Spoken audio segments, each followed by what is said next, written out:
concitoyens dans un langage de vérité pour apporter des réponses aux questions de l'heure. Monsieur le Président, pour entamer cet entretien, cette première question, Monsieur le Président de la République, le 18 juin dernier, l'aéroport international Diori Hamani de Niamey a été attaqué pour la deuxième fois consécutive en l'espace de 6 mois par une horde de terroristes. À cela, il faut ajouter les attaques répétées et coordonnées dans la région de Tillabéri, notamment dans les localités de Kirtachi, Djagourou, Saï, Torodi et Walam. Qu'en est-il exactement et comment expliquer cette situation, Monsieur le Président?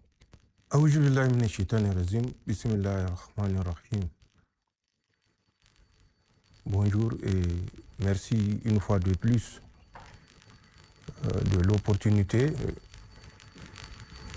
de se retrouver et parler souvent des préoccupations des Nigériens. Justement, avant de répondre à votre question,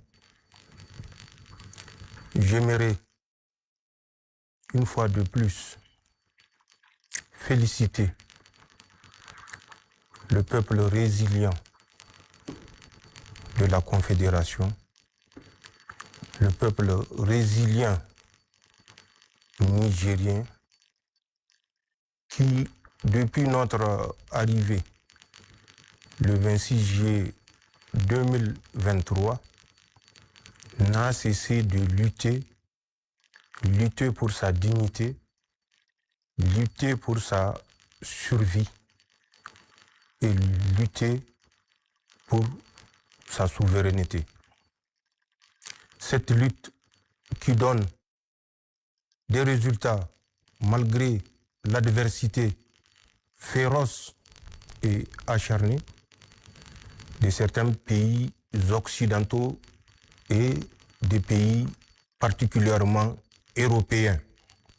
Également aux forces de défense et de sécurité qu'elles trouvent ici notre plus grande gratitude pour les sacrifices multiples et multiformes consentis.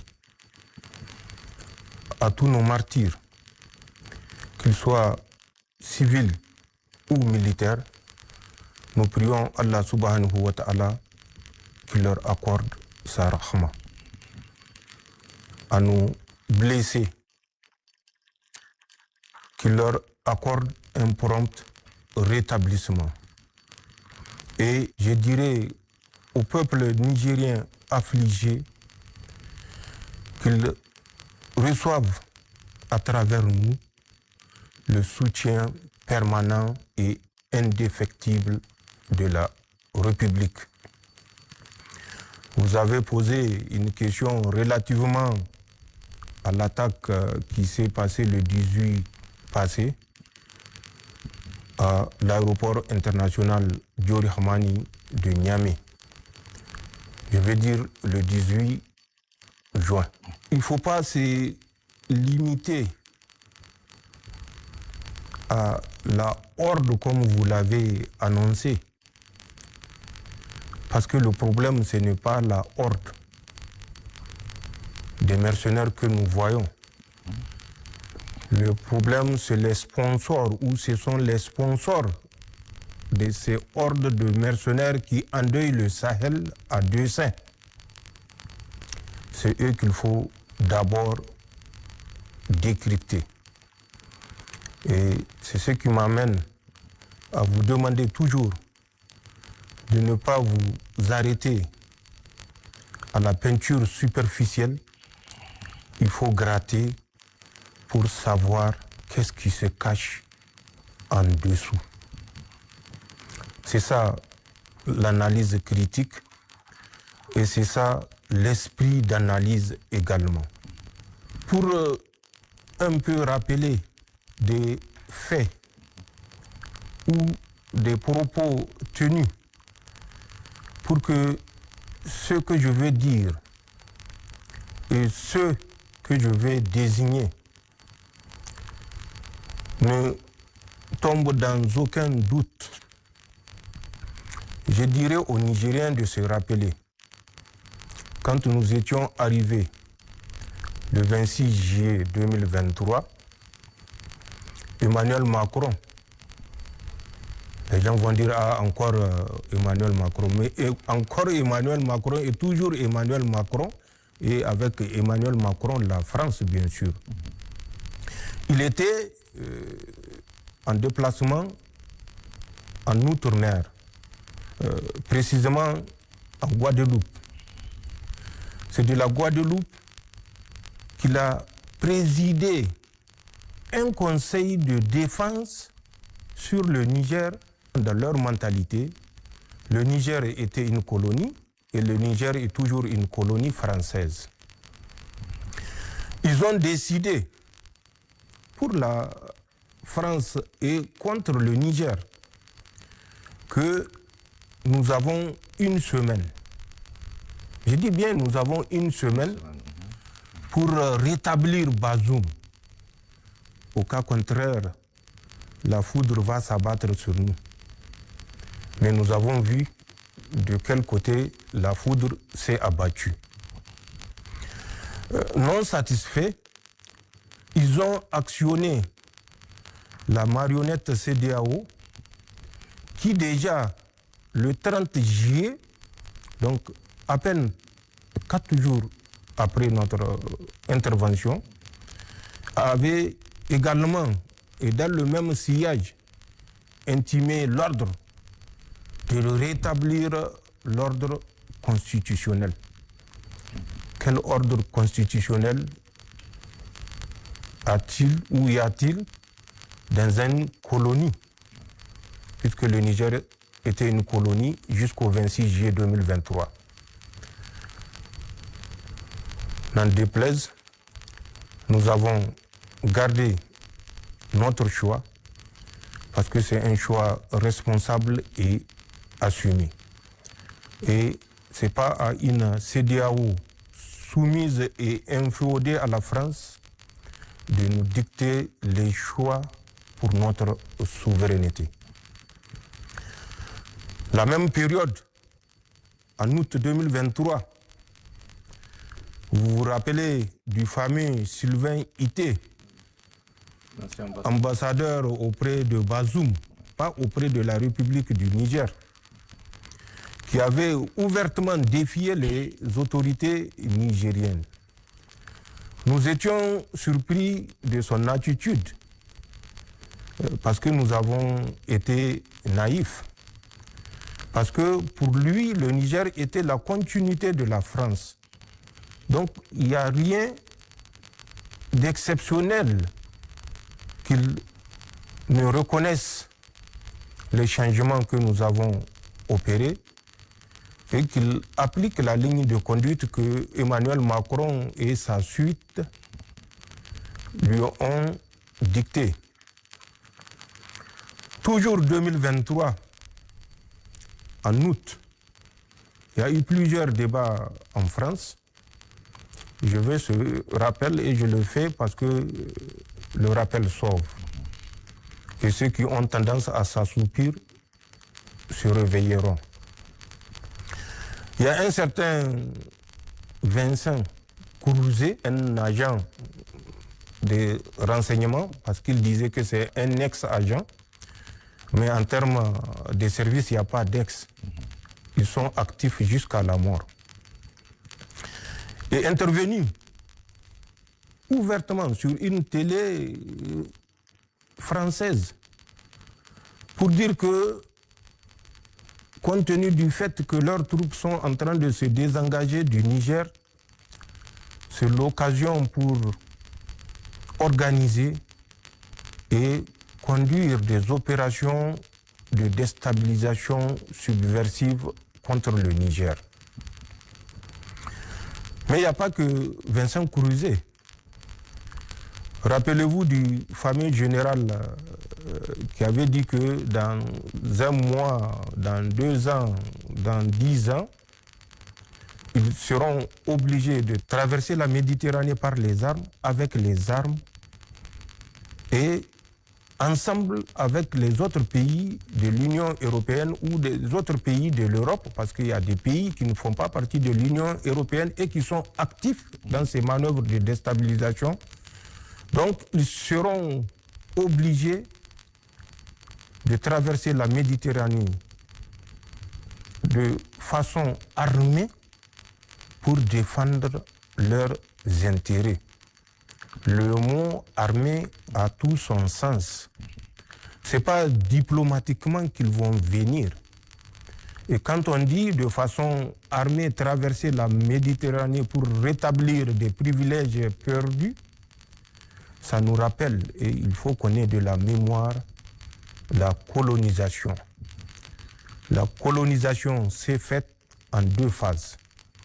Une première phase avec ce qu'ils ont appelé des explorateurs, mais ce ne sont en termes militaires que des éclaireurs.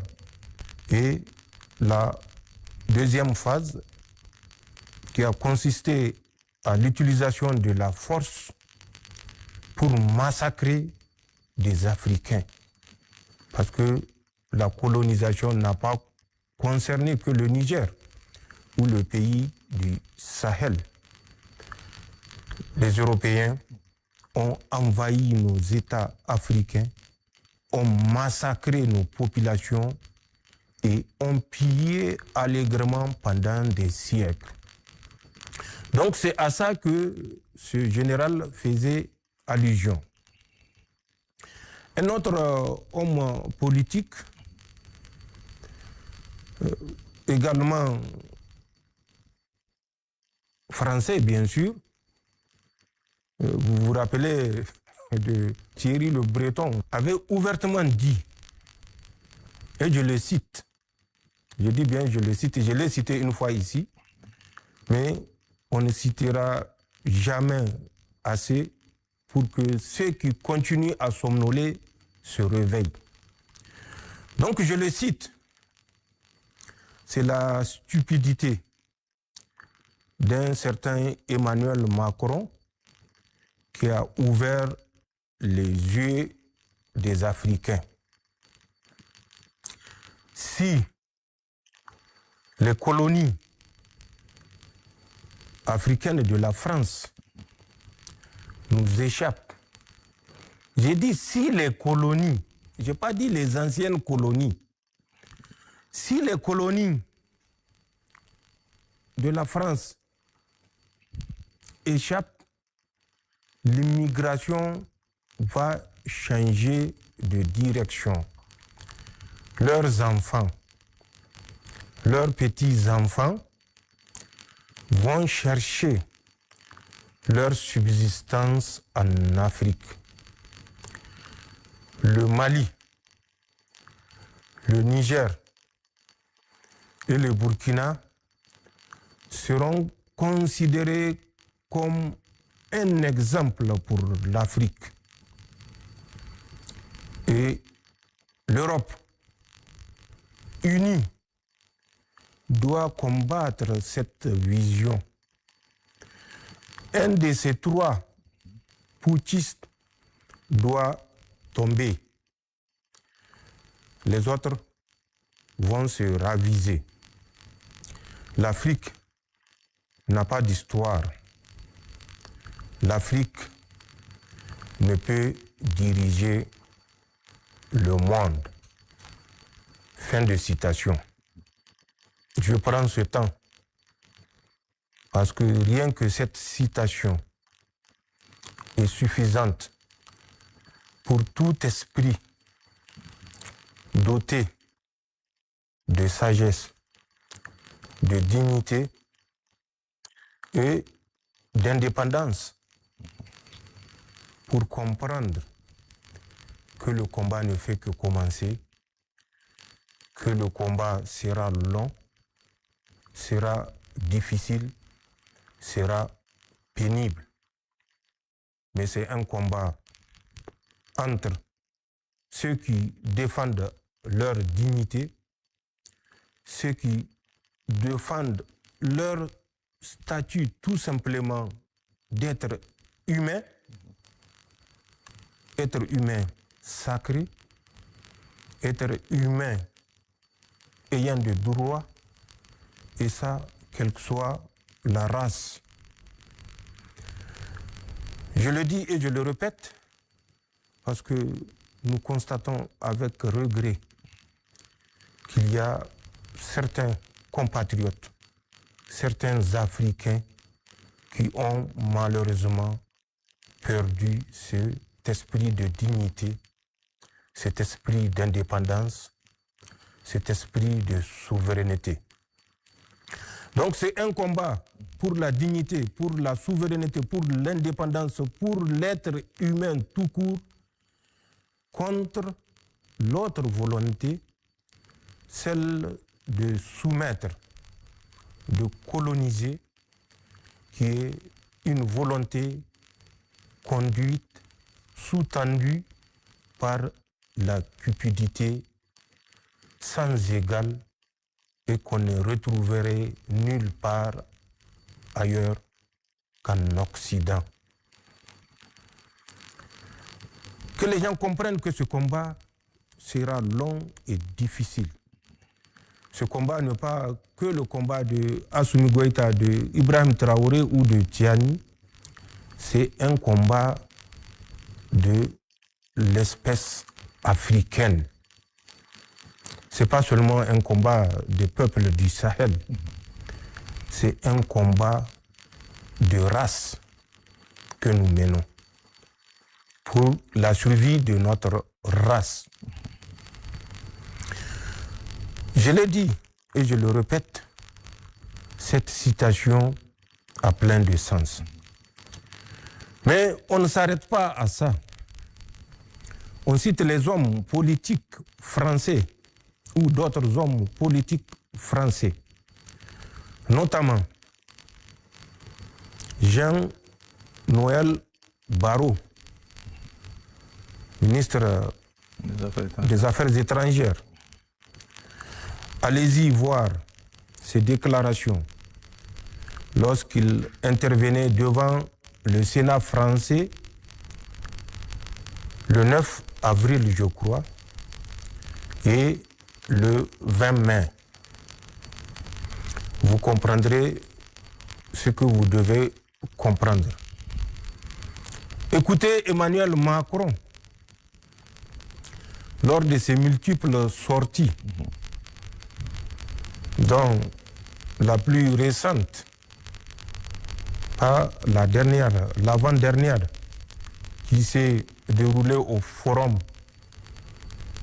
Je n'aimerais pas répéter parce que je ne suis pas un perroquet, qui s'est tenu au Kenya, à Nairobi plus précisément, où il s'est levé pour encore rappeler à l'ordre les Africains comme ils ont toujours fait et comme ils pensent être en devoir de faire parce qu'ils sont en face des êtres inférieurs dont le statut et le rang n'a aucune importance.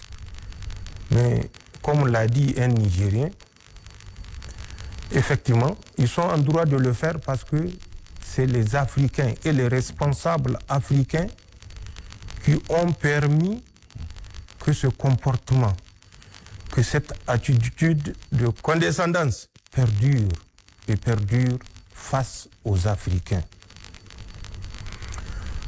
Emmanuel Macron, la dernière intervention, avait tout simplement rappelé que nous n'avons pas d'autre choix que d'être les esclaves des salons comme nous l'avons toujours été. Mais Emmanuel Macron se rappelle lui-même sa présence accidentelle en France ne date pas de plus de 50 ans. Au moment où nous étions en France, il y a des milliers d'années. Nous sommes des êtres humains, même s'ils pensent que l'ingratitude n'est pas transmissible à l'homme. Nous sommes des êtres humains. Avant l'accident climatique qui a conduit à l'apparition de la deuxième race, allez-y lire Cheikh Anta Diop ou écouter Cheikh Anta Diop pour vous en convaincre. les politiques ne sont pas les seuls. J'avais parlé du général Lecointre, pour ne pas le citer. Mais je parlerai d'autres généraux encore plus récents. Il s'agit du général Thierry Bourcard, qui était le chef d'état-major des armées françaises, auquel a succédé le général Fabien Mendon, ou bien le général Pascal Yanni, ou bien les responsables des renseignements français, notamment Émier, qui a été remplacé par Lerner, excusez-moi si je n'ai pas bien prononcé son nom, qui est actuellement le chef des renseignements français, la DGSE. Écoutez leurs interventions, écoutez leurs propos, vous comprendrez ce que j'avais dit au départ et que j'ai jugé nécessaire de faire tout ce rappel pour que, quand je vais dire la horde de ceux qui sont venus pour la deuxième fois à l'aéroport sont des mercenaires à la solde de la France, mais de façon plus générale à la solde de l'Union européenne ou de l'Europe ou de l'Occident plus généralement. Et ça, également, ce n'est pas moi qui l'ai dit. Écoutez le sénateur belge, je me rappelle, le DG RTN a passé un élément,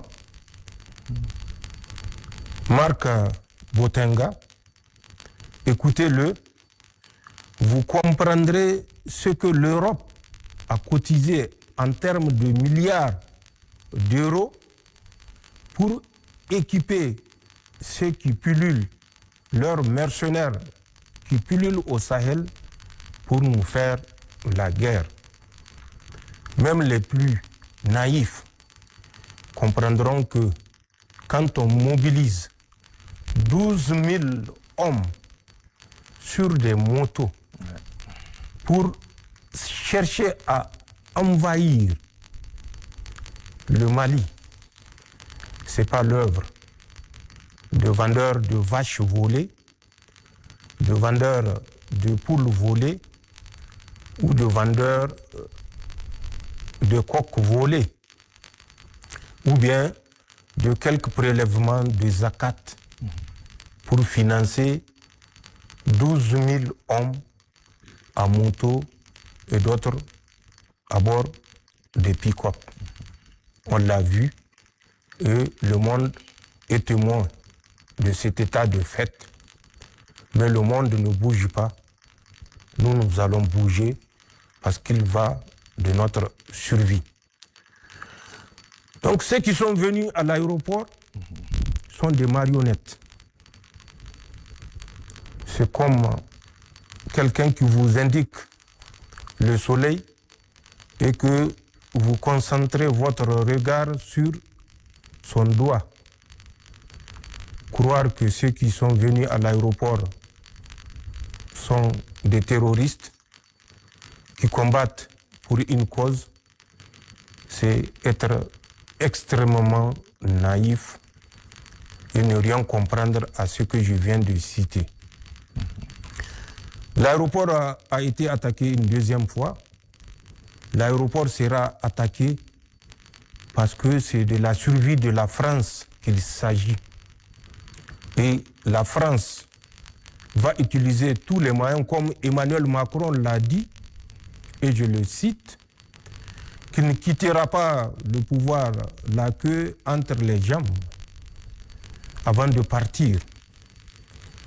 Il va régler les comptes aux putschistes du Niger prioritairement, ensuite ceux du Sahel, c'est-à-dire Assimi Goïta et Ibrahim Traoré. C'est de ça qu'il s'agit. C'est la France qui a financé. Nous avons des éléments de preuve et je vous le dirai. L'assaut contre l'aéroport la nuit du 28 au 29 janvier d'abord. Ensuite, celui du 18 juin, toujours de la même année 2026. C'était une attaque, la dernière, au cours de laquelle ils ont reçu l'ordre de brûler intégralement l'aéroport international Diori Hamani de Niamey, de tirer sur tous les passagers qui seraient présents à l'aéroport international Diori Hamani de Niamey. Ils sont venus essentiellement de la rive droite, donc du Gourma. À la différence du conglomérat de l'attaque du 28 au 29, qui avait regroupé des mercenaires du JINIM, de l'EIGS, de l'Akurawa et autres ex- ou anciens militaires, l'attaque du 18 juin 2026 était conduite par des mercenaires issus spécialement des rangs du JINIM, ce qu'ils appellent Nusra. Et c'est les Français qui les ont regroupés, qui les ont entraînés et qui ont donné des consignes claires, comme je l'ai dit, de détruire intégralement et totalement l'aéroport international Diori Hamani de Niamey.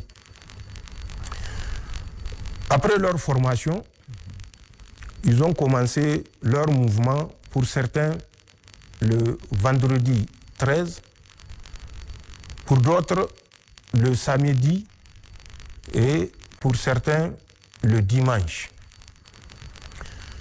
L'attaque a été planifiée pour être conduite sur 3 sites simultanément.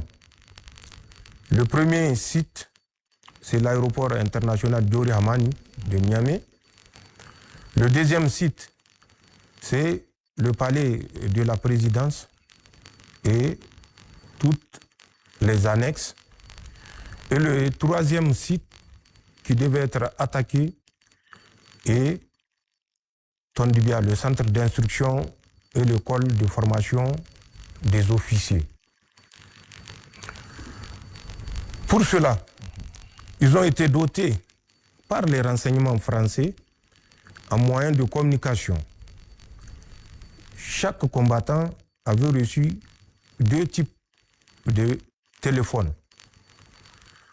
Il y a une marque qu'ils appellent Techno, pour ceux qui sont amateurs ou professionnels dans le domaine. Techno 30, Spark 30. Et il y a une autre marque, IT 5606. Les spécialistes de la communication, ils sauront de quelle marque je parle. Ils avaient reçu l'ordre de mener cette attaque sur ces 3 positions, l'ordre de détruire. Mais nous ne sommes pas aussi, comme on le dit en langue, Kanwallasa. Nous avons cessé d'être Kanwallasa qu'ils ont connu parce que nous avons pris notre destin en main. Eux, sur leur planification, mais nous avons aussi notre planification. Face à ce choix stratégique que nous suivons, bien sûr, que je ne vous dirai pas pour des raisons tout simplement stratégiques, nous avons conçu, comme toujours, et comme on sait bien le faire, une riposte.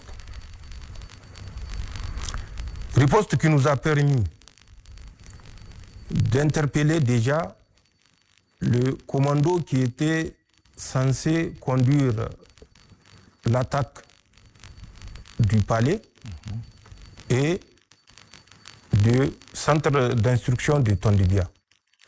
Nous les avons interpellés le 16 et le 17 juin. Donc, avant l'attaque. 1 ou 2 jours avant l'attaque.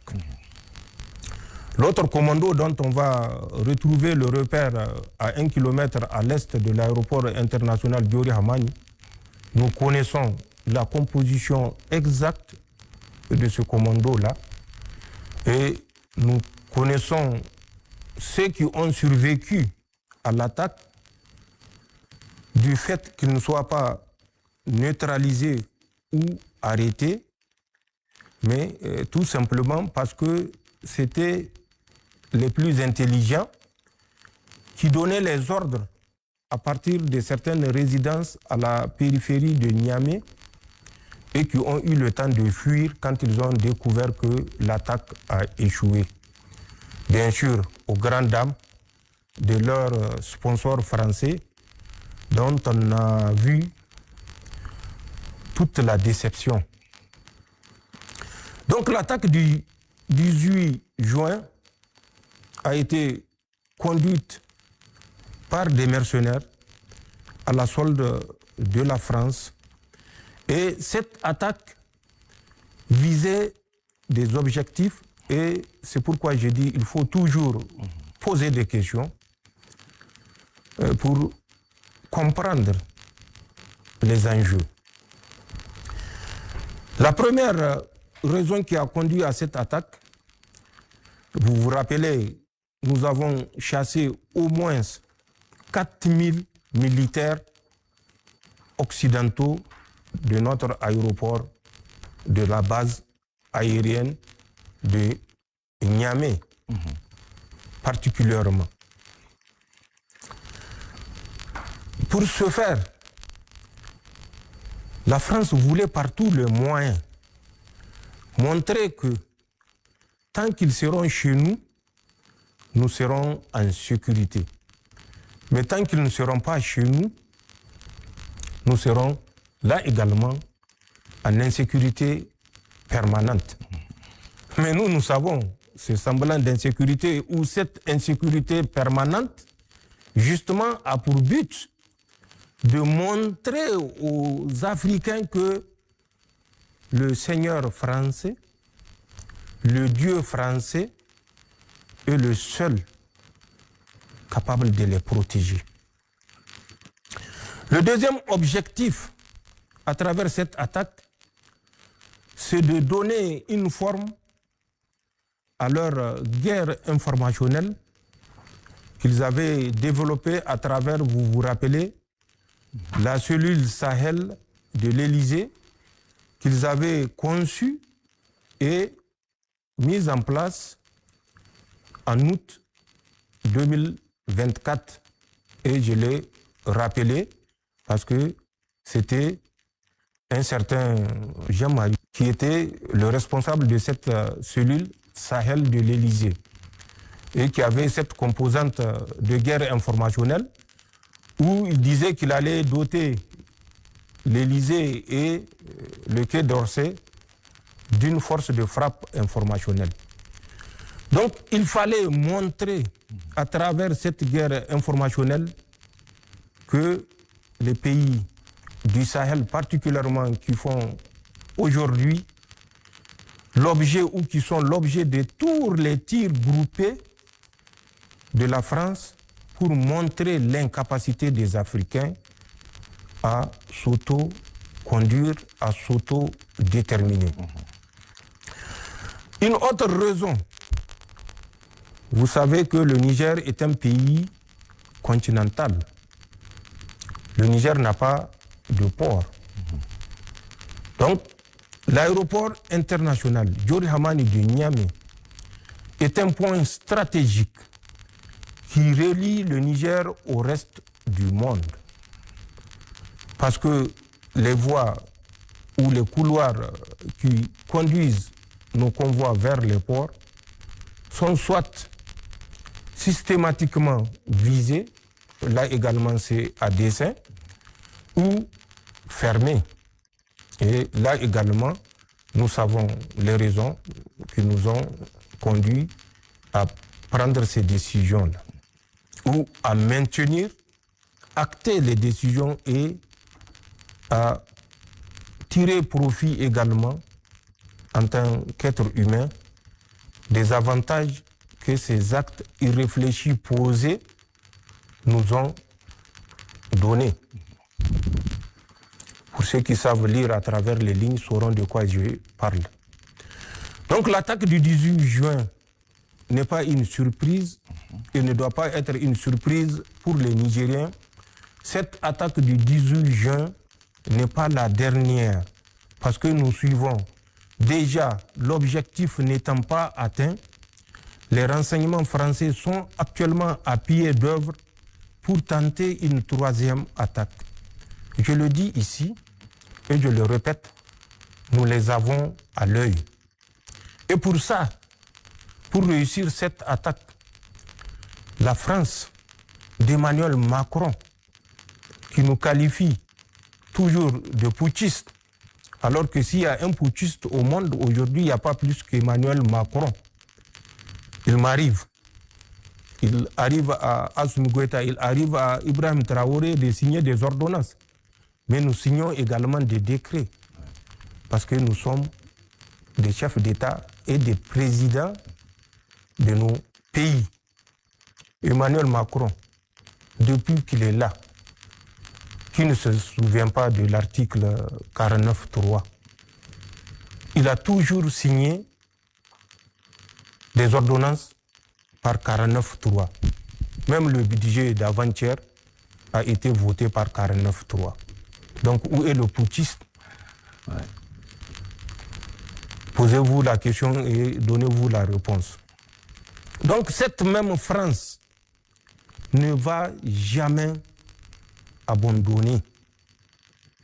Ils n'ont jamais abandonné au Vietnam. Ils ont été contraints d'abandonner par le courage, le sacrifice des Vietnamiens. Ça sera la même chose en Afrique et au Sahel, dont je suis sûr. Ils seront contraints d'abandonner parce que nous avons fait un choix de nous sacrifier pour nos États, pour nos pays, un choix de nous sacrifier pour notre confédération et un choix irréversible qui va au-delà de nos personnes. C'est un choix de tout un peuple. Et aucune puissance ne saura venir à bout d'un peuple déterminé, d'un peuple prêt à se battre pour sa dignité. Donc, que le Nigérien ne se laisse pas traumatiser par le tapage médiatique qui a pour objet de montrer notre incapacité à nous autodéterminer, notre incapacité à nous comporter en homme digne et souverain, notre incapacité à diriger nos États, notre incapacité à sécuriser nos États. Nous savons d'où vient la menace, nous savons quels sont les sponsors de la menace et nous savons que ceux que nous confrontons, que nous tuons malheureusement, sont des frères africains parce qu'ils ne sont pas tous de l'espace du Sahel. Il y a d'autres qui viennent des horizons lointains, mais l'un de l'autre, c'est des Africains que nous tuons. Et c'est entre Africains, malheureusement, nous nous entretuons au plaisir des puissances coloniales et néocoloniales, malheureusement, et je le regrette.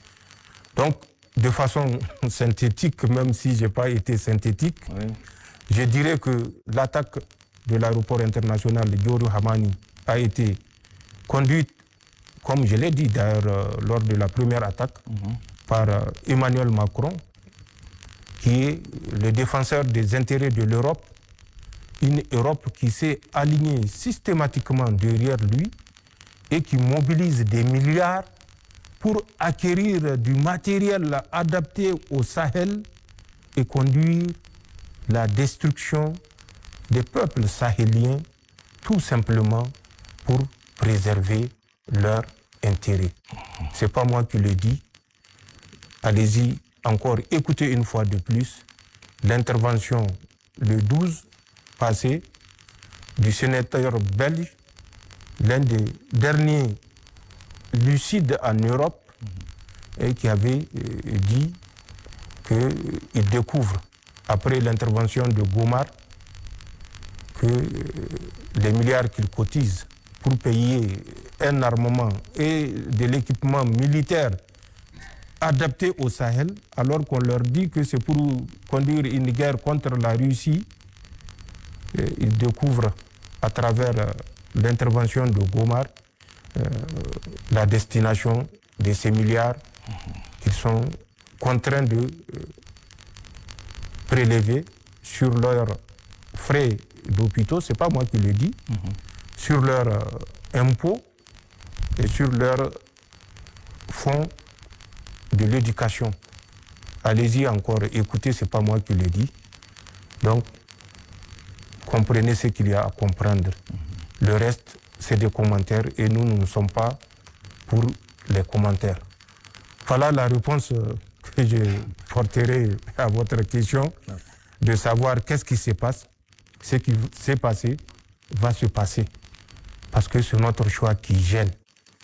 C'est notre esprit d'indépendance qui gêne, qui perturbe, qui conduit à ces attaques que vous observez au Niger, au Mali et au Burkina. D'accord. Monsieur le Président, si vous le permettez, parce que vous avez aussi bien expliqué les raisons de ces deux attaques au niveau de l'aéroport international de Niamey. Vous avez souligné que le Niger, faute de déboucher avec la mer, l'aéroport est stratégique. Alors, la question qui revient régulièrement au sein de l'opinion publique, après toutes ces attaques, est-ce qu'aujourd'hui il y a une stratégie pour contrer ces attaques? Parce que les deux attaques, les gens se sont posés des questions sur cette stratégie militaire, que ce soit au Niger, au Burkina ou au Mali, parce que ces attaques sont courantes et répétées. Est-ce qu'aujourd'hui il y a une stratégie militaire par rapport à ça? Mais s'il n'y a pas de stratégie, vous ne serez pas là en train de me poser la question. S'il n'y a pas de stratégie, les Nigériens qui se posent cette question-là ne seraient pas là à se poser cette question. Ils n'auront même pas le temps de se poser ces questions, parce qu'ils seraient des esclaves soumis à la France. C'est ça la vérité. Donc, poser cette question, c'est faire preuve d'ingratitude face aux forces de défense et de sécurité qui se sacrifient chaque jour. Je viens de le dire, apparemment vous ne m'écoutez pas. Ce n'est pas à ceux qui portent les armes que nous avons affaire. C'est face à l'Occident que nous combattons et que nous sommes debout.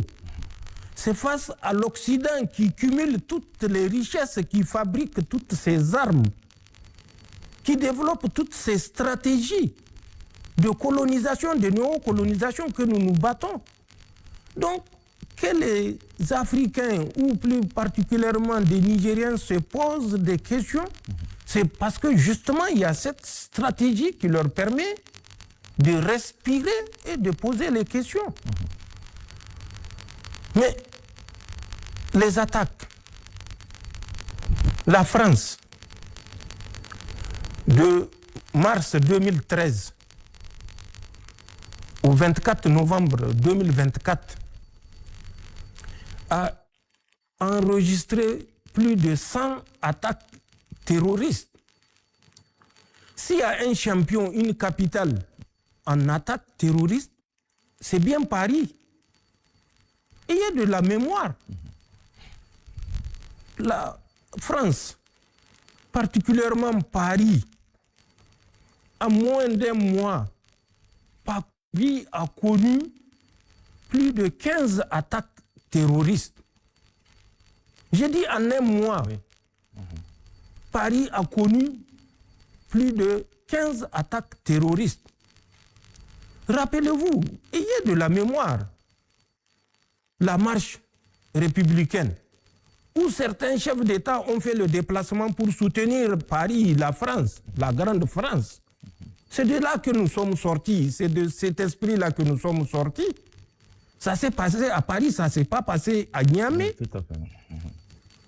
Le 13 novembre 2015, quand la ville de Paris a connu en une nuit 7 attaques terroristes. En une nuit. Oui. Rappelez-vous, le président français était au stade. Il a été exfiltré. La même nuit, ils ont attaqué Bataclan. Il y a eu 91 tués sur place. Après, le bilan est remonté à 135 morts. Ouais. En 30 minutes, Bataclan. Rappelez-vous la boutade du président américain, Donald Trump, quand il avait dit, bon, je ne vais pas le répéter en anglais, mais c'est en anglais qu'il avait dit, et eux, aux États-Unis, ils ne sont pas comme la France, où on met boum et on dit next, boum, on dit next. La maire de Paris, elle a porté plainte contre Donald Trump. Bon, ça c'est pour se faire voir. C'est ça. Donc, rappelez-vous, c'est des faits. Nous ne sommes pas dans l'imaginaire. Nous ne sommes pas dans l'invention. Nous sommes dans la réalité. Nous ne sommes pas dans le virtuel. Donc, s'il y a une capitale qui a connu autant d'attaques, c'est bien Paris. Et Paris, ce n'est pas la capitale du Niger, ce n'est pas la capitale du Mali, ce n'est pas la capitale du Burkina Faso, c'est la capitale de la France. C'est pour vous dire, aucun pays n'est à l'abri des attaques terroristes. Surtout, nous, qui faisons face à une guerre de néocolonisation. Ce n'est pas une guerre contre les terroristes, non. C'est ce qu'on veut vous faire croire. Mais quand je dis que c'est toute l'Union européenne, c'est toute l'Europe, c'est tout l'Occident qui cotise, qui participe à la levée des fonds pour mener ces guerres-là au Niger, au Mali et au Burkina, vous croyez que je le dis pour juste la volonté de médire? Non. C'est des faits. Rappelez-vous, il n'y a pas 3 semaines, ces mêmes terroristes dont vous parlez, que nous appelons des mercenaires, avaient pris la tête de Assimi Goïta, la tête de généraux Indao et Diallo et l'autre Lassina au Mali. Mais d'où leur vient l'argent? Nous le savons. L'argent leur vient à travers un dépôt qui a été fait en Côte d'Ivoire le 28 au 29 janvier. C'est un cargo qui transportait des fonds, qui a fait un atterrissage forcé dans un pays de l'Afrique de l'Ouest que je ne citerai pas, et qui transportait des dizaines de milliards. On connaît le montant exact. Quand ce pays, sur l'aéroport duquel le cargo a fait l'atterrissage forcé, a cherché à savoir qu'est-ce qu'il transportait, ils ont dit non, il n'y a rien. Ils ont dit bon, vous convenez avec nous comme il n'y a rien, nous allons fouiller le cargo. Et c'est là où ils ont dit non, ils ne peuvent pas leur permettre de fouiller le cargo. Ils ont dit, ce n'est pas votre autorisation qu'on demande, on va fouiller le cargo. Et c'est là où, maintenant, ils ont reconnu que c'est des fonds qu'ils transportaient. Et ces fonds qu'ils transportaient là avaient pour destination un pays qu'ils ont voulu incriminer. Bon. Les autorités du pays où l'avion a fait cet atterrissage forcé ont dit, bon, vous ne verrez aucun inconvénient, donc on appelle le pays destinataire pour lui demander si il reconnaît effectivement un convoyage de fonds. Le pays contacté a dit non, lui, il n'attend aucun franc de la BCEAO. Ouais. Maintenant, c'est là où ils ont changé de pays pour dire, bon, on va en Côte d'Ivoire. Et c'est Abidjan notre destination. Donc, il faut écouter, il faut vous renseigner pour ne pas vous limiter à la peinture qui couvre. Il faut gratter pour savoir ce qui se cache en dessous de cette peinture-là. Et c'est ça le drame. Nos gens aiment trop se limiter au superficiel. Nous Nous voyons ceux qui nous attaquent ou qui attaquent la Confédération. C'est parce qu'ils sont superficiels. Pour tout être humain qui a encore un reste de dignité, un reste d'humain, il ne peut nous condamner. Il ne peut condamner notre démarche. Donc, que les Nigériens se posent des questions, je suis surpris. Parce que ça fait la énième intervention que je fais. Je me dis qu'ils ont eu suffisamment d'éléments d'appréciation et pour que, comme c'est des êtres humains, qu'ils utilisent cette faculté que Allah subhanahu wa ta'ala a placée dans leur tête pour analyser les événements et réfléchir surtout. D'accord. Donc, justement, les attaques vont se répéter. Il n'y a que notre détermination, notre volonté à contraindre les Français et les Européens à changer de regard vis-à-vis des Africains qui pourra mettre fin à ces attaques-là, comme d'autres peuples l'ont réussi en Asie, à côté de nous, en Algérie. Vous croyez que les Algériens se sont couchés pour attendre la clémence des Français? Les Algériens se sont battus. Mais je suis surpris que les gens pensent que la liberté s'obtient en se couchant sur le lit. La liberté, c'est des sacrifices. Et des sacrifices sans limite. La souveraineté, c'est des sacrifices. Et c'est des sacrifices sans limite.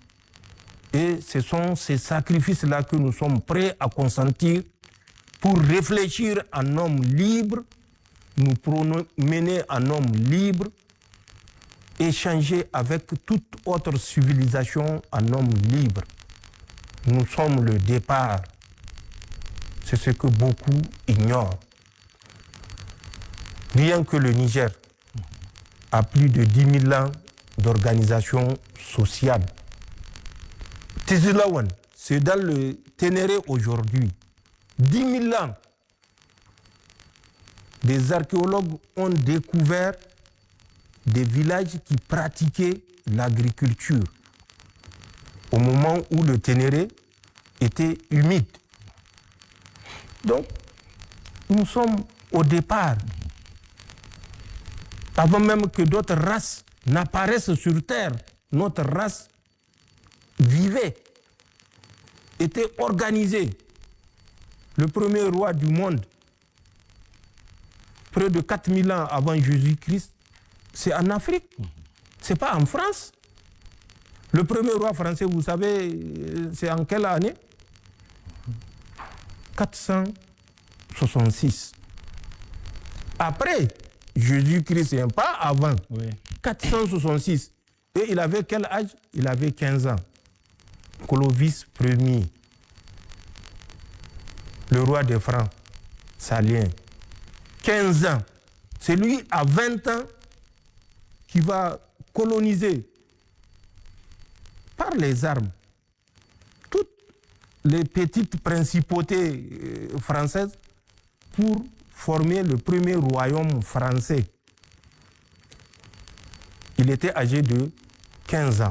Il est né en 466.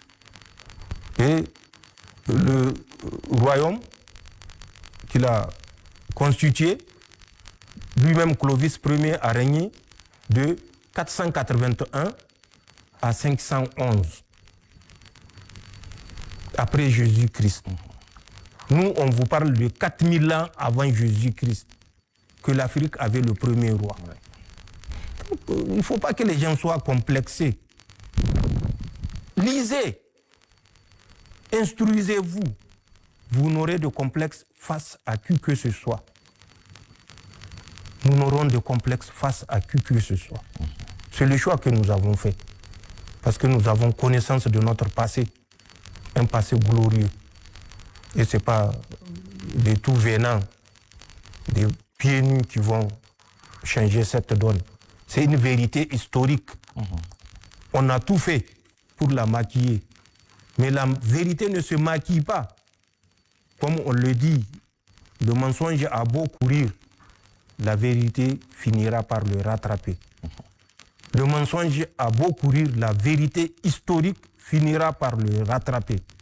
Donc, que les Nigériens ne se posent pas des questions face à la multiplication des attaques, plutôt que les Nigériens et les peuples de la Confédération se posent des bonnes questions.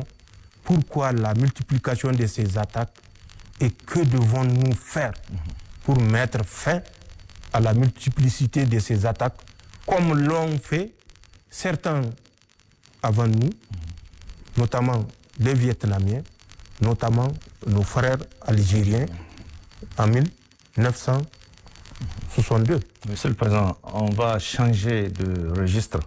Monsieur le Président, la visite du nouveau président élu du Bénin a suscité un réel espoir chez nos concitoyens pour l'ouverture de la frontière entre le Bénin et le Niger, qui était fermée depuis bientôt 3 ans. Un comité mixte a été récemment mis en place pour faire une proposition tendant à la réouverture de cette frontière. Ce comité, qui a eu un délai de 2 semaines pour travailler, a effectivement déposé les conclusions de ses travaux. Comment évolue ce dossier? Qu'en est-il aujourd'hui de la réouverture de cette frontière?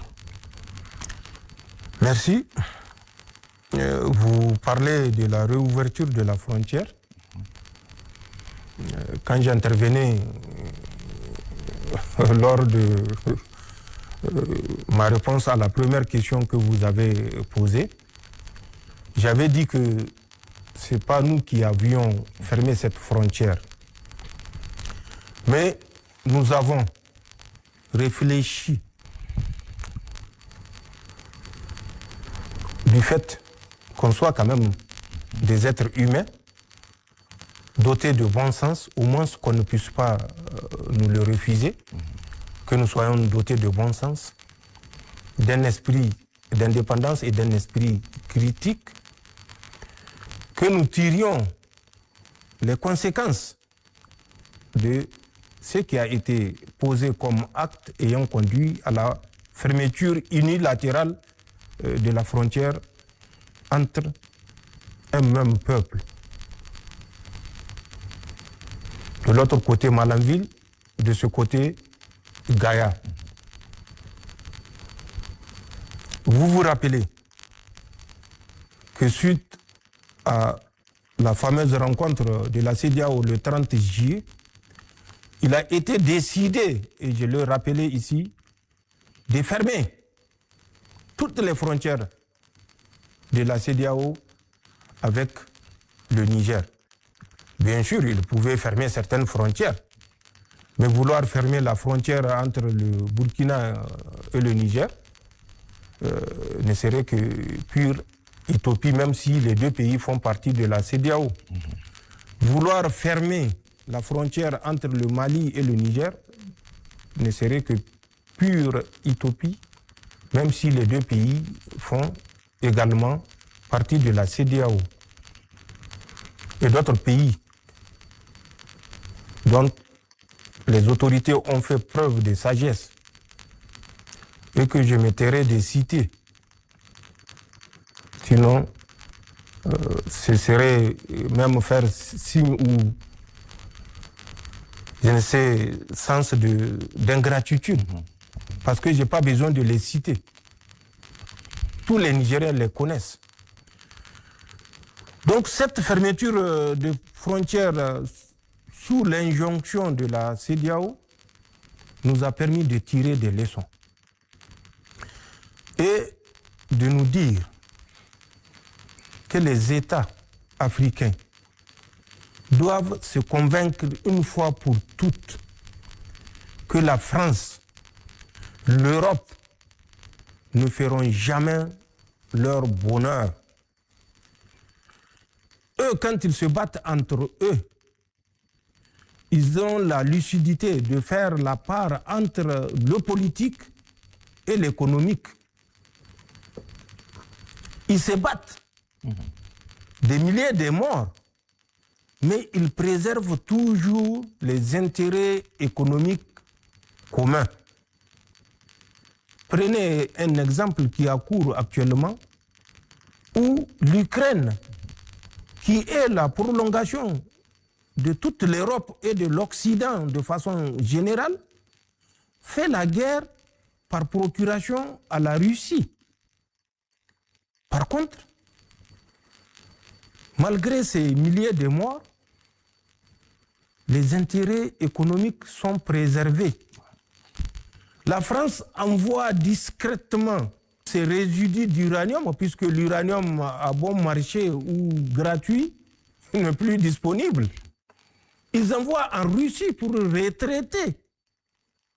Or, s'il y a un champion pour maintenir cette guerre, même si nous savons pourquoi il le fait, c'est Emmanuel Macron, et qui est le chef d'État français. Qui est le chef d'État français? C'est Emmanuel Macron. Justement, oui. Et qui est le plus acharné pour maintenir cette guerre vivace contre la Russie? C'est Emmanuel Macron. Donc allez-y comprendre quelque chose. On avait découvert, si vous vous rappelez, un bateau qui avait fait escale en Allemagne, chargé d'uranium enrichi en provenance de la Russie et en partance vers un pays de l'Europe ou de l'Occident. Ça veut dire quoi? Ça veut dire qu'eux, ils sont intelligents pour dissocier la politique de l'économique et que nous, nos chefs d'État de la CEDEAO, en marionnettes achevées, en marionnettes finies, ne peuvent pas faire la différence entre le domaine politique et le domaine économique, épargner leur peuple des souffrances inutiles. Mais il faut réfléchir, il faut poser des questions et poser des bonnes questions. Donc pour nous, l'ouverture de la frontière en tant que telle n'est pas l'acte fondamental. Qu'est-ce qu'il faut poser comme jalon pour que cette frontière, une fois ouverte, soit une frontière des peuples et non une frontière d'un individu? C'est ça la différence. Parce que quand la frontière appartient au peuple, un individu marionnette ne peut pas s'élever pour dire fermer. Le peuple va s'opposer à cette fermeture-là. Et ce sont ces dispositions que nous voulons prendre pour qu'à l'avenir, que ce soit un président nigérien ou un président béninois, ne puisse s'élever pour dire fermez-moi cette frontière. Parce que quand il le dira, il va trouver en face de lui tout le dandy mobilisé pour s'opposer à la fermeture de cette frontière. Et c'est pour ce faire que nous avons mis un comité qui a réfléchi, qui nous a fait des propositions en respectant le canevas. Et c'est pourquoi nous avons accueilli avec, je dirais, conscience d'énormes défis auxquels le nouveau président béninois fera face. Son Excellence Ouadani. C'est pourquoi nous l'avons accueilli au Niger pour montrer que le lien entre les peuples est au-dessus du lien entre les chefs d'État. Et c'est pourquoi nous faisons tout pour que, une fois que cette frontière sera ouverte, aucun individu, si puissant croit-il être, ne puisse la fermer selon ses humeurs. Et vous convenez avec moi, beaucoup d'eau a coulé sous le pont. Il y a des traces, il y a des plaies qu'il va falloir penser et correctement soigner avant de prendre la décision irréversible de l'ouverture de la frontière. Les deux parties ont fait preuve de disponibilité, d'engagement, mais il y a des préalables. Et ces préalables, c'est au président béninois Ouadani et à moi-même qu'il revient de leur donner une signification, une réponse pour que la frontière soit définitivement et de façon irréversible ouverte. D'accord. Donc pour l'heure, Monsieur le Président, il n'y a pas une date précise pour l'ouverture de cette frontière? Je vous ai dit qu'il y a des préalables. D'accord. Tout ce que nous faisons, nous le faisons après mûre réflexion, en nous assurant que les intérêts du Niger seront préservés, comme les intérêts du Bénin ne seront pas méconnus. En nous assurant que notre frontière commune ne sera plus soumise à des états d'âme d'individus ou des états d'humeur ou des sauts d'humeur d'individus. Que ce soit la propriété d'un même peuple frère depuis des milliers d'années. Voilà la réponse que je vais donner à cette question. Et j'espère que les Nigériens comprendront ce que je vais dire ou ce que je viens de dire, de même que les Béninois.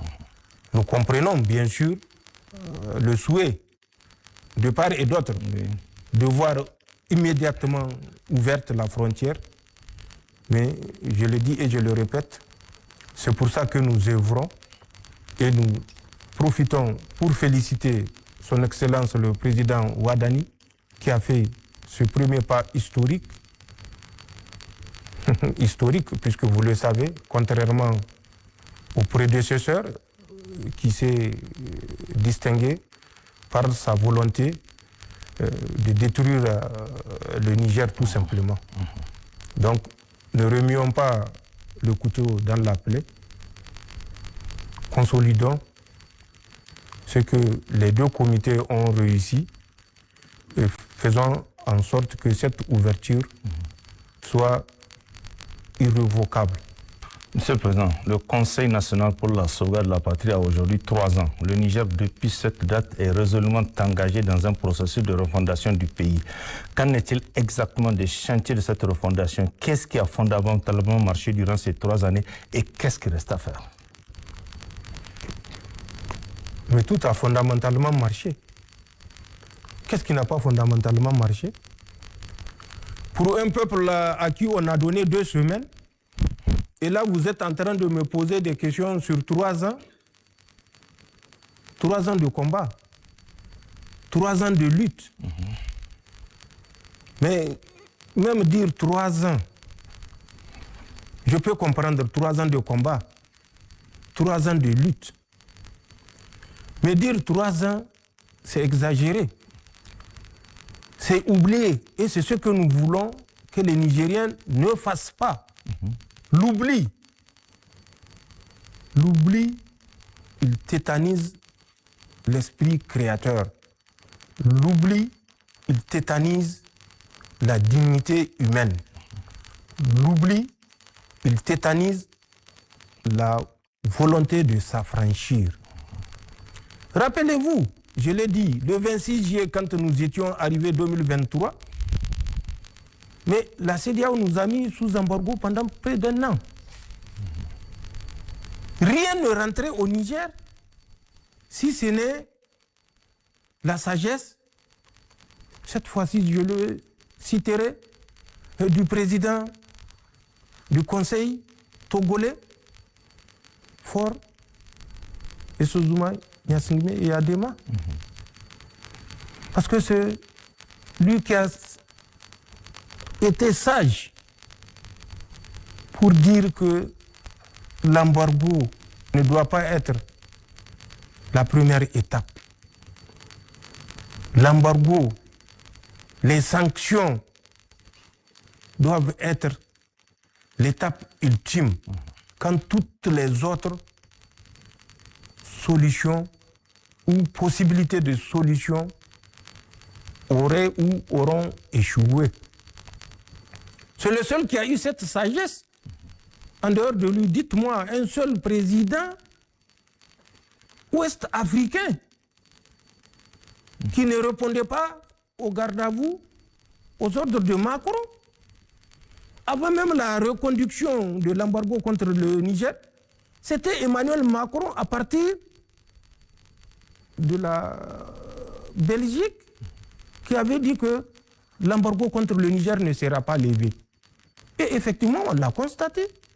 Quand ils s'étaient réunis pour le folklore, les chefs d'État africains, l'embargo a été maintenu. Donc nous savons d'où venait l'embargo. Ce n'est pas de la CEDEAO. Le fait de poser toujours ces questions sans tenir compte des progrès énormes que nous avons réussi en vase clos, mais c'est fouler aux pieds les sacrifices des Nigériens. Ce que nous avons réussi, c'est d'abord de garder ce pays-là debout, malgré les oiseaux de mauvaise augure qui disaient que nous ne tiendrons pas 2 semaines. Du 26 juillet 2023 à aujourd'hui, nous sommes à 3 ans. 3 ans que nous respirons, 3 ans que nous nous défendons, 3 ans que nous choisissons nos lignes politiques, 3 ans que nous choisissons nos partenaires et 3 ans que nous choisissons ce qui peut être utile au peuple nigérien. Rien que ça, c'est un progrès qu'on ne saurait apprécier. Rappelez-vous, c'est ce même Niger où ces mêmes individus posent ces mêmes questions que vous venez de répéter. Depuis que nous avons croisé le malheureux chemin de la France en 1800, c'est ce même Niger qui a souffert l'humiliation, qui a souffert le martyre, qui a souffert le pillage de toutes ses ressources. C'est ce même Niger que vous demandez aujourd'hui qu'est-ce qu'on a fait depuis le 26 juillet 2023. C'est ce même Niger, rien que si vous prenez 2022, je ne parlerai même pas du pillage systématique de notre uranium et autres ressources. C'est ce même Niger où les Français, pour avoir cassé un rétroviseur d'un camion porte-char à Terra, ont tiré à vue sur les Nigériens. Qui s'est levé pour dire non? Personne. Pourtant, c'est ce même Niger d'aujourd'hui. Aujourd'hui, un Français va oser venir tirer sur un Nigérien et s'en sortir? Et vous me dites qu'il n'y a aucun progrès, aucun changement? C'est le même Niger, à la sortie de Aïrou. Un vieux s'est fait écraser par un camion d'un convoi français. Le convoi ne s'est pas arrêté. Il a continué sur Niamey. Le convoi venait de Tabrebre.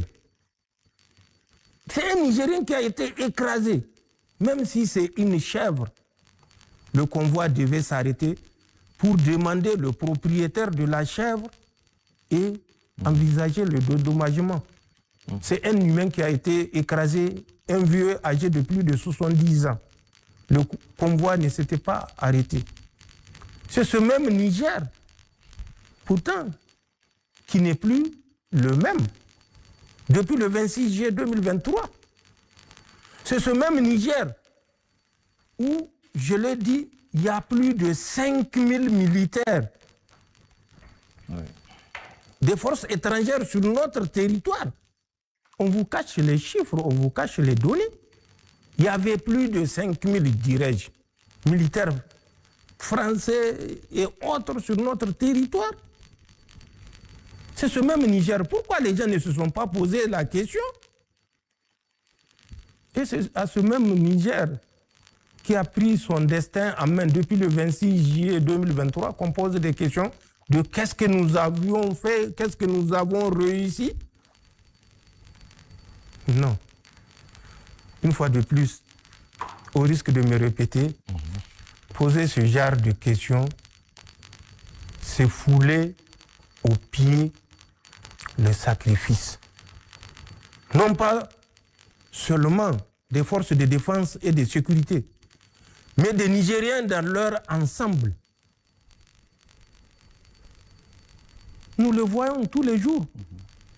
Les populations qu'on massacre dans les mosquées ou dans les villages ou dans les champs. Mais c'est des Nigériens qui n'ont demandé à la France rien du tout. Qui se sont levés, non seulement pour assurer leur subsistance sans devoir tendre la main à qui que ce soit. Ce sont ces Nigériens-là qui ont fait le choix de leur culte qu'on massacre. Et aujourd'hui, ce sont nos forces de défense et de sécurité qui ont l'initiative de notre sécurité et de notre défense du territoire national.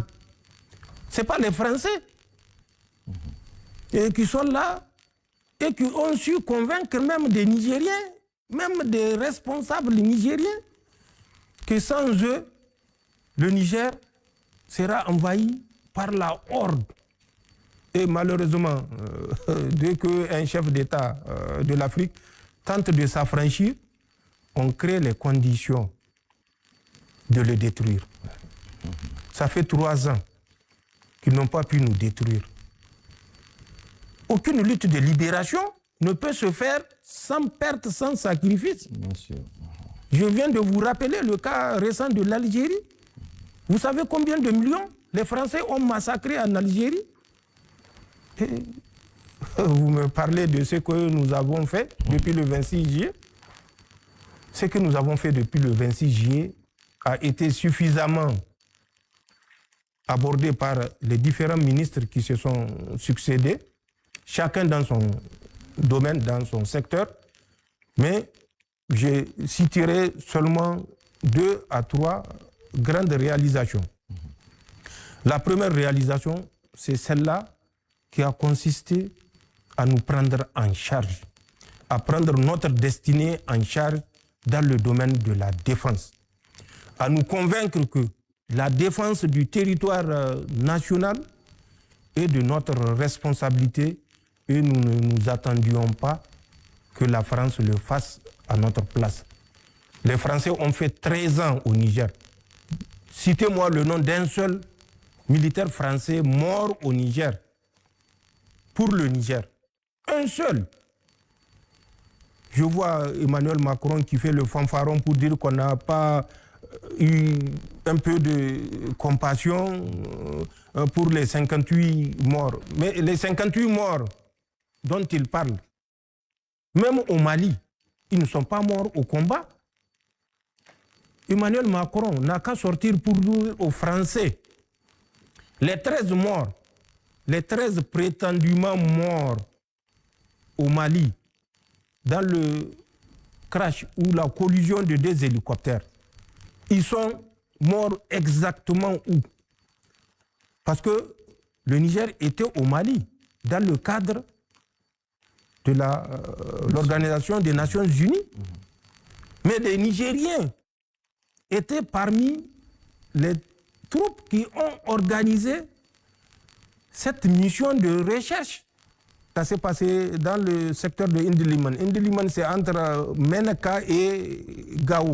Les Nigériens étaient basés à Menaka. Une collision qui s'est passée avec 2 hélicoptères armés, avec des militaires armés à bord, avec les explosifs. 3 heures du matin, aucun habitant n'a entendu la moindre détonation. Les Nigériens ont fait 1 semaine de recherche avec une mission des Français. Justement, sachant que ce qu'ils ont fait, c'est un montage ils n'ont pas permis aux Nigériens d'être sur le même site qu'eux. À qui on a montré les carcasses. Oui. Donc, il faut que les gens réfléchissent. Emmanuel Macron peut faire son fanfaron pour dire que nous avons une dette. Nous, nous savons que nous n'avons aucune dette. Ils ont le résultat de leur turpitude et ils payeront, Inch'Allah, le résultat de leur turpitude. Comme l'a dit Malcolm X, les poules finiront toujours par revenir au poulailler. Et nous regretterons pour les Français le jour où les poules vont revenir au poulailler. Donc, dans le domaine de la défense, c'est ce que nous avons réussi. Nous ne devons être coupables de quoi que ce soit. Aucun Français n'est mort pour le Niger et nous ne souhaitions jamais qu'un Français meure pour le Niger. Parce que la mort d'un Français pour le Niger révèle notre incapacité. Mais nous, nous savons que nous sommes capables de mourir pour notre pays comme tous les peuples ont été capables de mourir pour leur patrie. Nous ne sommes pas comme les Français. Nous connaissons l'histoire. La France, la Deuxième Guerre mondiale, 18 jours, il a fallu à l'Allemagne pour soumettre la France. 18 jours, du 10 mai au 28 mai, une seule colonne de blindés à travers les Ardennes. Les Allemands étaient à Paris. 18 jours. Nous, ça fait 3 ans que nous luttons contre l'Occident. Et nous sommes debout et nous resterons debout, Inch'Allah. Donc, c'est ce que nous avons réussi, à être debout. Mais pas debout pour figurant. Non, debout en homme digne, en homme responsable et un homme indépendant qui décide pour lui-même, par lui-même. C'est ça que nous avons réussi dans le domaine de la défense et de la sécurité. Dans le domaine de l'énergie, depuis notre arrivée, nous avons fait face, vous vous rappelez, à la coupure de la seule ligne du Nigeria. Pourtant, c'est une ligne qui avait une histoire. Je ne reviendrai pas là-dessus. Mais nous avons réussi, en 2 ans, à installer 118 mégas. Vous connaissez notre capacité globale, c'est 420 mégas. Les besoins du Niger, 420 mégas. Nous avons réussi à installer 118 mégas. Un quart de notre capacité en 65 ans d'indépendance. Oui. Nous avons payé pour 100 autres mégas où tout est financé et qui seront installés, ce qui portera le coût de nos réalisations installées et à installer, parce que le financement est acquis, 218 mégas. La moitié de ce que le pays a fait en 65 ans d'indépendance. Et cela, ce n'est rien. On peut nous convaincre que ce n'est rien. En 2 ans, réaliser 50% de ce qu'un pays a réalisé à travers les différents responsables, les différents régimes qui se sont succédés en 65 ans. Et tout ça, ce n'est rien. Mieux, avec Salk Damne qui est en bonne voie, c'est 600 mégas qui seront réalisés à travers un premier test pilote ou une première phase pilote. Parce que notre objectif à terme, c'est 5200 mégas. Beaucoup de Nigériens ont crié que ce n'est pas possible. Il n'y a rien qui soit impossible. Et pour nous, rien n'est impossible. Et pour le peuple nigérien, depuis le 26 juillet 2023, rien n'est impossible et rien ne sera impossible, Inch'Allah. Dans le domaine de l'agriculture, l'embargo qu'on nous a imposé, le sac de riz de 25 kilos qui se vendait à 10 000 en une semaine, sans raison, a bondi à 19 000. À Niamey, c'était 16-17 000. À l'intérieur du pays, c'était parti jusqu'à 22 000 francs CFA. Un pays comme le Niger, détenteur de la plus grande réserve en eau douce du sous-sol, la plus grande réserve en eau douce du monde, un pays avec 1 267 000 km². Même le désert qu'on vous dit que non, c'est un désert aride, mais le désert apparaît aride. Mais les réserves d'eau qu'il y a sous ce désert en apparence aride permettent de reverdir ce désert-là et de faire de la production. Et nous le voyons, ce n'est pas une chimère. Le riz de Tlemcen est sorti sur le marché. Nous avons décidé que plus jamais l'embargo ne sera synonyme de la famine au Niger. L'embargo ne sera synonyme de la surenchère au Niger. Nous allons produire pour nous-mêmes et par nous-mêmes. Et c'est ce que nous avons montré et démontré à travers la grande irrigation. À la date où je vous parle, hier j'ai vu l'équipe de la RTN qui faisait les tours des marchés. À Gaïa, le sac de maïs est à 13 500. J'ai dit bien 13 500. Depuis combien de décennies qu'on n'a pas connu de sac de maïs à 13 500 sur le marché? Le riz, 8 000 sur le marché, j'ai vu. 8 000. C'est dans les marchés, ce n'est pas dans des cases où on va dire non, c'est des montages, c'est les marchés, les foires, si vous voulez, pour ceux qui ne comprennent pas le mot marché. Dans les foires, c'est ouvert et c'est les paysans qui viennent échanger leurs produits. 8 000, 9 000, 10 000, le riz de 25 kilos. Même le riz de la qualité supérieure, ça ne dépasse pas 12 000. Et c'est au Niger, ce n'est pas ailleurs. Pourtant, on a cru que ce n'était pas possible. Mais le 26 juillet 2023 a montré que c'est possible. Il suffit que les Nigériens décident, ils peuvent. Et c'est ce qu'on a démontré. Rien que ces 3 exemples suffisent. Pour le reste, je ne reviendrai pas là-dessus. Parce qu'il y a des choses où, quand on voit un être humain censé être raisonnable, rationnel, pragmatique, poser des questions ou douter, on doit se poser des questions plus tôt. D'accord. Donc c'est ça que nous avons réussi en 3 ans, entre autres. Pour le reste, les gens n'ont qu'à se référer aux interventions que vous-même, vous avez supervisées avec Abari et Yero. C'est pas caché. Oui. Justement, sur ces entretiens... C'était pas caché, j'espère. C'est pas caché. C'était ouvert.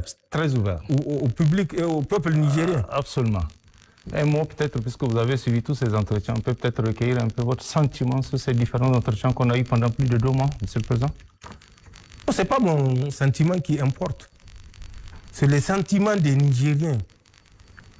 C'est l'appréciation des Nigériens. C'est la première fois qu'un gouvernement sorte pour dire voilà ce que nous avons prévu de faire, voilà ce que nous avons fait, réussi, et voilà ce que nous allons réussir parce que nous l'avons planifié pour qu'il en soit ainsi. Et pour qu'il soit ainsi au profit du peuple nigérien. Donc, c'est au peuple nigérien d'apprécier. Et je vous ai rappelé l'équipe de la RTN qui fait les tours des marchés ou des foires. Pour ceux qui ne comprendront rien au mot marché, cette équipe pose des questions directement aux citoyens. Bien sûr, on ne peut pas dire que la vie est rose au Niger. Il y a des défis. Nous sommes conscients. Il y a des défis, mais notre marche est sur la bonne voie. Nous marchons sur la bonne voie. Malgré les oiseaux de mauvaise augure, malgré la férocité acharnée d'Emmanuel Macron et de sa suite européenne contre le Niger. Parce que ce n'est pas contre ma personne seulement. C'est à l'ensemble du peuple nigérien qu'ils sont en train de causer des torts. Mais qu'ils sachent que rien, nous avons appris, rien ne sera impuni. Nous rendrons coup pour coup, Inch'Allah. Monsieur le Président, la saison des pluies est effective sur l'ensemble du pays. Quels sont vos espoirs pour cette campagne agricole en cours et quel sera votre message en direction de nos vaillantes populations? Je suis avec intérêt l'évolution de la campagne. Mais au-delà de l'évolution de la campagne, je vous ai dit ce que nous avons initié pour ne plus être dépendant de la campagne ou ne dépendre qu'uniquement que de la campagne hivernale. Nous comptons environ 15 000 villages agricoles. Sur les 15 000 villages agricoles, aujourd'hui, à la date où je parle, 95% ont sémé. Certains ont fini le sarclage même, le premier sarclage, et ils sont au deuxième sarclage. Les spéculations sont à plusieurs niveaux. Vous avez vu toujours à travers les images de cette équipe de la RTN, où des zones où le mil est à l'étape de l'épiaison ou grenaison. Ce qui veut dire dans 2-3 semaines tout au plus, dans ces zones-là, le nouveau mil va sortir et va inonder le marché. Une raison de plus pour encourager ceux qui gardent le mil pour attendre le mauvais jour de sortir leur mil de l'année passée avant qu'il ne soit trop tard. Parce que le nouveau mil va sortir, Inch'Allah, dans 2 à 3 semaines. Celui qui garde ses réserves comme son champion, certains Nigériens malveillants, pour accumuler des richesses, il n'aura ses yeux comme Emmanuel Macron pour pleurer. Donc, cette campagne avance normalement. Toutes les spéculations évoluent. Nous avons connu une période d'interruption de 10 jours, mais Dieu merci, la pluie est revenue et de plus belle. Et nous pensons avoir une très bonne récolte, Inch'Allah. Mais nous ne nous limitons plus à la récolte. Nous avons décidé de mettre un accent sur la culture irriguée. Que ce soit le riz, le maïs, le blé ou toute autre spéculation. Nous avons décidé d'aménager au moins sur le programme de 5 ans 21 000 hectares. Nous avons réussi, Dieu merci, à réaliser rien qu'au bout de 2 ans d'énormes résultats qui se voient sur le marché en termes de réhabilitation et en termes d'aménagement. Et tout ceci, c'est pour venir en complément à la production hivernale. Donc pour faire court, la campagne évolue bien. 95% des 15 000 villages agricoles ont semé. Les spéculations évoluent bien, très bien. Et comme je l'ai dit, dans 2-3 semaines, le nouveau mil, dans certaines régions, notamment Falmaï et vers Gaïa, le nouveau mil va sortir. Et on le verra sur le marché, Inch'Allah. Monsieur le Président, avant-dernière question de cet entretien. La Confédération AES a célébré ses 2 ans le 6 juillet dernier. Quel bilan peut-on dresser de la marche de cette confédération et quelles sont les perspectives à venir? Vous dites qu'elle a fêté son quatrième anniversaire? 2 ans, le 6 juillet dernier. Deuxième anniversaire et comment? Deuxième anniversaire dans les défis, dans les tentatives multiples de nous détruire, de nous déstabiliser.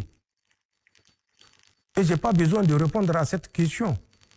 Nous étions du 22 au 23 décembre 2025 à Bamako.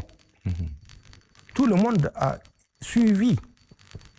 Pour ceux qui n'ont pas eu la chance d'être à Bamako, ils ont vu les réalisations de la Confédération. Et ça, c'est en 2 ans.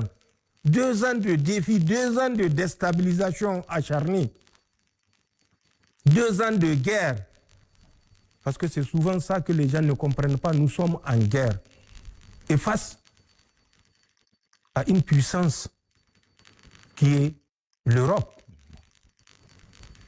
conduite par Emmanuel Macron. C'est ça qu'il faut retenir. Définitivement retenir. Et c'est malgré tout ça que nous avons réussi dans les domaines des 3D, défense, diplomatie, développement, à réaliser ce que nous avons réalisé. La force unifiée, ce n'est pas une chimère. 5 000 hommes. Donc, l'état-major est à Niamey. Dites-moi où se trouve l'état-major de la CEDEAO. Ouais. Quand nous avons créé cette première phase, puisque je dis cette première phase, parce que la dernière rencontre des ministres de la Défense de nos 3 pays, nous avions décidé de porter cette force-là à 18 000 hommes. Mais ça ne veut pas dire que les 18 000 hommes sont présents, c'est une planification. Ouais. Dans les années à venir, nous voulons atteindre 18 000 hommes parce que nous avons conscience de l'acharnement de l'Europe conduite par Emmanuel Macron, leur volonté manifeste et manifestée de nous ramener dans les rangs. Donc nous avons une force unifiée avec un état-major opérationnel qui avait eu, en dehors de l'opération conduite le 25 avril, lorsque le Mali avait été attaqué par 12 000 hommes équipés par l'Union européenne ou par l'Europe, avec leurs marionnettes ukrainiennes, nous avons conduit des opérations. Mais nous sommes des spécialistes de la défense. Nous sommes des spécialistes du secret.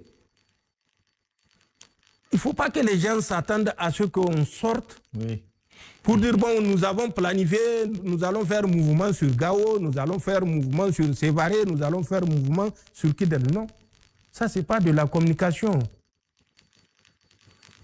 Nous sommes dans la réalité, nous ne sommes pas dans le virtuel.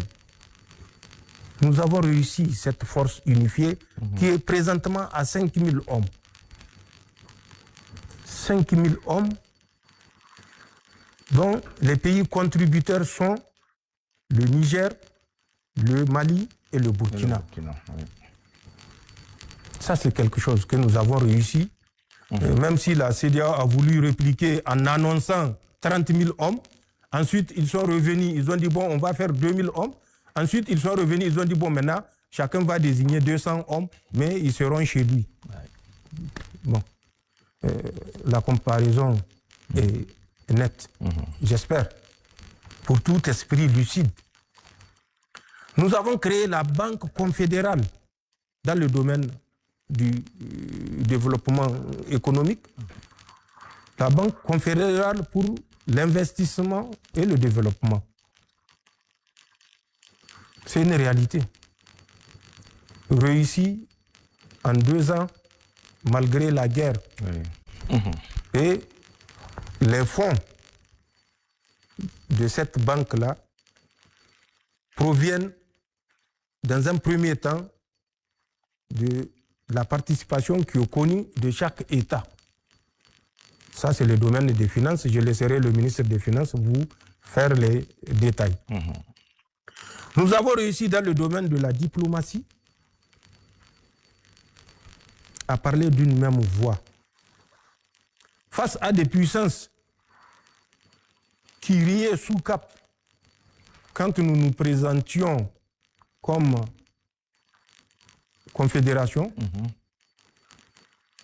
aujourd'hui, ils ont cessé de rire sous cap parce qu'ils savent que la confédération est une réalité. Et ça, c'est un combat diplomatique qui a été conduit par nos 3 États pour aboutir à ce résultat. Aucun pays de la confédération ne sera pris de côté pour l'opposer aux 2 autres. Que le peuple de la confédération se rassure. Un peuple, un espace, un destin est porté par chacun des 3 chefs d'État de la confédération. De la même façon que c'est une conviction pour moi, c'est une conviction pour son Excellence Assimi Goïta, c'est une conviction pour son Excellence Ibrahim Traoré. Et nous voulons que le peuple soit convaincu de cet état de fait. La guerre informationnelle ne va jamais rater la moindre occasion pour nous diviser. Mais qu'ils se détrompent. La confédération qu'ils ont connue ou le Sahel qu'ils ont connu n'est plus le Sahel d'aujourd'hui, n'est plus le Sahel de la confédération. Et que par rapport à ça, notre détermination est sans limite.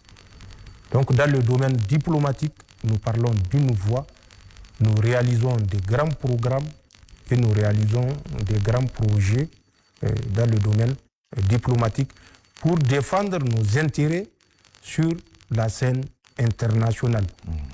Sinon, comment comprendre que l'Union européenne soit l'invité d'honneur de premier rang à une rencontre de l'Union africaine, alors qu'il y a des peuples africains qui ont fait l'histoire de l'Afrique, qui sont mis à l'écart. Tout simplement parce que le financement vient de l'Occident. C'est ce que nous devons arrêter. Finançons nos projets et nos programmes par nous-mêmes et nous serons réellement libres et nous pouvons dire que nous sommes africains et que nous pouvons nous regrouper dans des structures comme l'Union africaine, comme la CEDEAO. Sinon, ce n'est que baliverne et poudre aux yeux. Mais nous avons cessé de nous mettre la poudre aux yeux et de raconter des balivernes. Donc, voilà ce que la Confédération a réussi en quelques phrases. Ça également, ça a été dit par les différents ministres qui se sont succédés lors des multiples entretiens que vous avez eus dans le cadre de la reddition des comptes du gouvernement. Un peuple, un espace, un destin. Pour finir cet entretien, sur quoi voulez-vous bien conclure?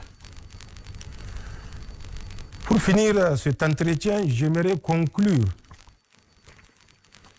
en invitant toujours les Nigériens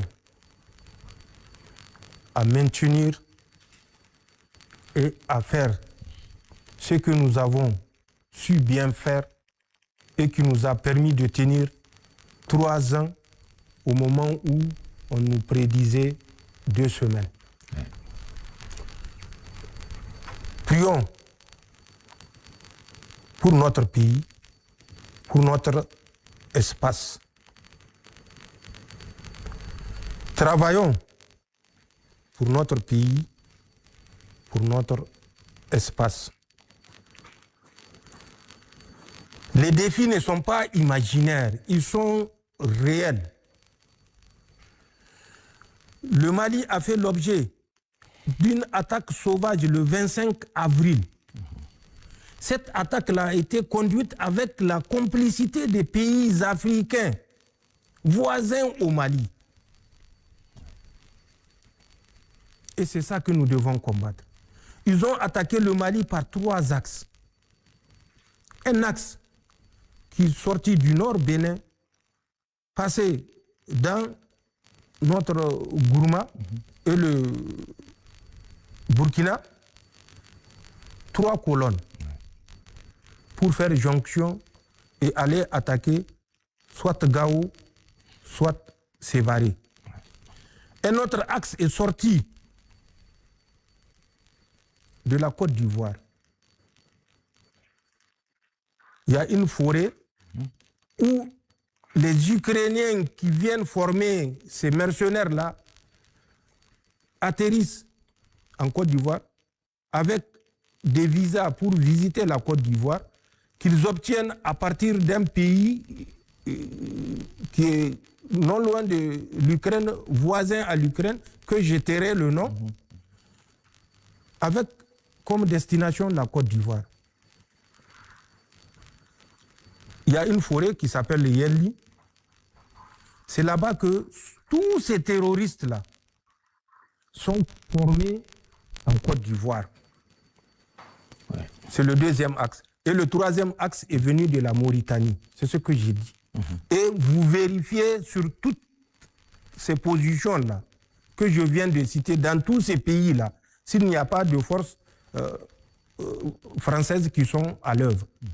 Les services français sont dans ces pays que j'ai cités et c'est ces services français, peut-être à l'insu ou au-dessus de ces autorités qui organisent ces actions contre nos pays. Le 25 avril 2026, les 7-8 attaques simultanées qui se sont produites au Mali viennent de ces 3 axes. Les Français vont vous dire qu'ils ont quitté la Côte d'Ivoire. Mais c'est une chimère, je l'ai dit. Ouais. Au 43e Bima, même le 30 mars passé, 30 mars 2026, là, ils ont formé des gens sur l'utilisation des drones. Les drones kamikazes, les drones que vous voyez utilisés sur nos positions. Donc c'est ce que j'aimerais dire au peuple de la Confédération. Les défis sont énormes. L'adversité est animale, irrationnelle. Emmanuel Macron est devenu fou. Il faut que les Africains comprennent. La France n'est l'ami de personne. De Gaulle l'a dit, la France n'a pas d'amis, elle a des intérêts. Toi, un petit Africain, tu vas croire le contraire parce que tu es l'ami des Français. Il faut que les gens soient rationnels, qu'ils soient lucides. Avant d'attaquer le Mali, il y a un centre d'instruction à côté de Benjerville, à Kakoro. Les gens n'ont qu'à aller voir le registre du 15 avril au 22 avril. Le matériel qui est sorti de ce centre d'instruction, ils viendront nous donner la réponse. Qu'est-ce qu'on a fait croire aux soldats ivoiriens? Que le Burkina va les attaquer. On les a mis en alerte. Ouais. C'était juste pour couvrir une manœuvre. Et c'est ce qui me convainc que les autorités ivoiriennes sont au courant de tout ce qui s'est tramé contre le Mali, contre le Niger, contre le Burkina. Ouais. Mais nous avons d'autres preuves de réunions et de budgets en millions de dollars. Au moment opportun, nous allons, si l'occasion nous est offerte, les confronter avec ceux qui disent que ce que nous disons n'est que baliverne. Nous faisons face à une adversité et à un acharnement de l'Europe qui soutient de façon consciente Emmanuel Macron, puisque l'Europe voit ce qui se passe et ce qui est derrière tout ça, c'est la France. Mais comme les intérêts sont convergents et que de toutes les façons, c'est des peuples africains qui seront massacrés, ça ne leur dit rien. Pour eux, c'est juste perte et profit. Mais nous avons dit que c'est fini et c'est fini. C'est ce que je dirais aux Nigériens et de façon plus large au peuple de la Confédération. Le combat que nous menons, c'est un combat de longue haleine. L'adversité à laquelle nous faisons face ne va pas s'estomper de sitôt ou par juste une prise de conscience de quelqu'un qui n'a pas de conscience.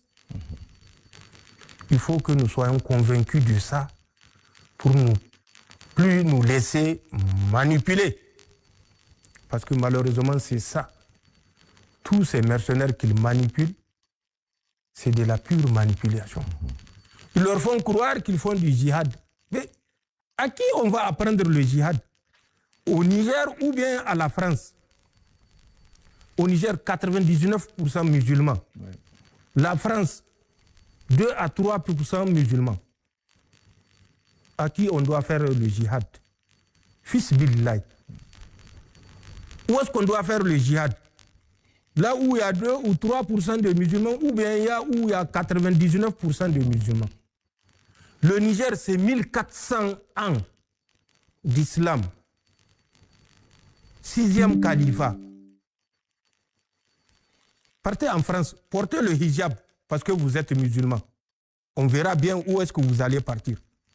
Même dans votre chambre, si vous portez le hijab, vous serez arrêté. Au Niger, où est-ce qu'on ne rentre pas avec hijab? Donc, c'est de la diversion. S'il y a bien quelqu'un qui mérite le djihad, ce n'est pas le Niger, ce n'est pas le Burkina, ce n'est pas le Mali. Donc, que cette histoire de djihad s'arrête. Le djihad, le dernier djihad a été conduit par le prophète, paix et salut sur lui. Mais depuis lors, quel djihad encore? Et particulièrement, quand on connaît la moralité de ceux qui sont censés exécuter ce djihad, qui volent, qui violent, qui pillent, qui tuent, qui brûlent. C'est ça le djihad? Non, il faut arrêter.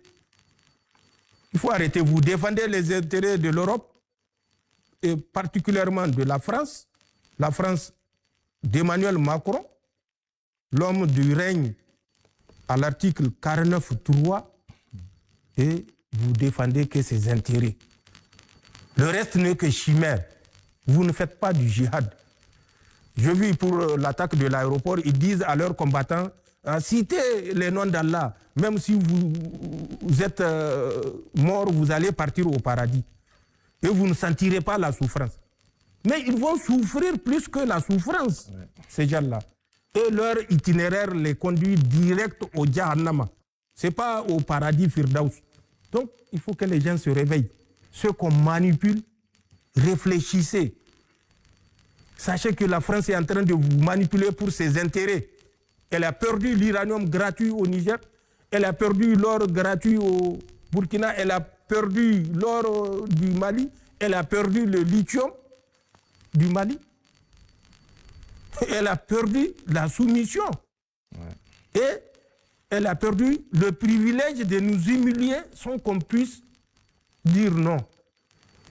Comme ils l'ont fait avec Boulay-Chanoine, où ils sont rentrés justement par le Mali. Et ça fait longtemps qu'on partage les souffrances avec le Mali.